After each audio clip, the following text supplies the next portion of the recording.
So Fareshare is a UK-wide charity that's all about redistributing surplus food to charities, community groups across the UK, and obviously here in London, that's across London. So we capture surplus food from the food industry and then make sure it gets to organisations who turn it into meals to feed the vulnerable in their communities.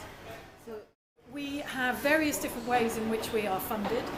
We basically receive no statutory funding, so we have a team of fundraisers who work very hard to secure funding for us. We have relationships with our food partners, the people who supply us with the food, and so some of them will go beyond providing the food. And then here, where we have the community food membership scheme, there's a very small membership fee that our charities pay to us to help with that sustainability. So we try and make sure that we're as sustainable as possible to do as much as we can with that money.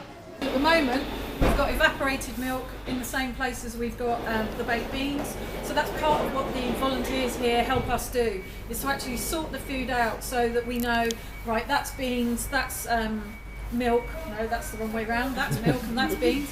But we need to know the date life of everything, because Fareshare doesn't intentionally ever pass on food that's past its use-by date, because obviously that's a food safety issue.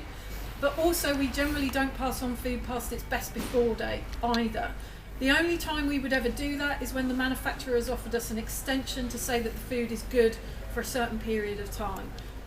So everything that leaves the Fareshare warehouse is within date, and as you can see, some of those dates are really, really long, so it's really good food to use. Most of the major supermarkets here in London, we're particularly closely related to Tesco because they have distribution centres just down the road.